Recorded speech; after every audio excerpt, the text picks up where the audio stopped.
Greetings and welcome to our daily Devo for Wednesday, the 13th of September today.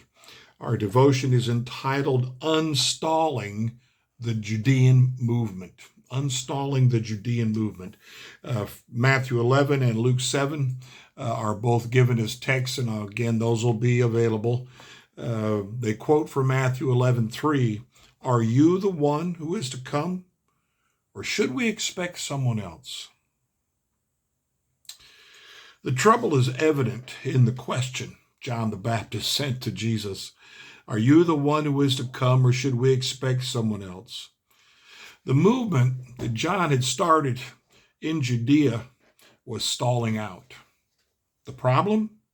Skewed expectations. That's a historical problem there. John had linked the coming of Messiah with divine judgment and redress for evil. His winnowing fork is in his hand. He will clear his threshing floor, gathering his wheat into the barn and burning up the chaff with unquenchable fire. Matthew 3:12. It did not look like that. Evil flourished. Violence continued. And John himself was in prison. Matthew 11:12. Where was divine judgment? There was also the popular expectation that the Jewish religious leaders in Jerusalem would get on board with this movement. They had not. Luke 7:30. So the disappointed crowds began to pick at the differences between the teaching of John and Jesus. This fragmented the common message, ramped up dissension, and took the wind out of the movement in Judea. As it turns out, the problem was not with having expectations, but having inaccurate expectations. Again, nothing new under the sun. In response, Jesus sought to realign the Judean expectations with those projected by the Old Testament prophets when they spoke of the coming Messiah. They spoke of a time in which the physically and socially disadvantaged would be lifted up. This was happening. And Jesus offered a list of recent events in Galilee to affirm it. The blind received sight, the lame walked, those with leprosy were cleansed, the deaf heard, the dead were raised, and the poor received the good news. What is more, John himself was evidence that Jesus was the Messiah. Many Judeans had gone out into the wilderness to hear John, the very place that Isaiah promised the Messiah's forerunner would prepare the Lord's people in Isaiah 40, 3-5. Malachi spoke of this forerunner as a new quote-unquote Elijah in Malachi 3:1 and 4:5. John was the fulfillment of that. John was the Elijah.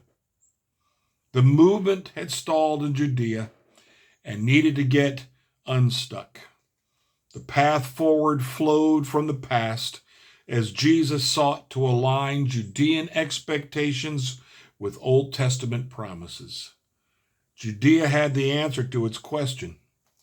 Jesus was the one. Jesus was and continues to be the answer. Wrong expectations. That never ends. In Paul's letters, there were times he had to write about that. They were looking for something else altogether. Even the disciples, as they followed Jesus, oftentimes their questions revealed they were looking for wrong things. Is it at this time you're going to restore the kingdom to Israel? And so they had their minds set someplace, and with that mindset came expectations that were not legitimate expectations.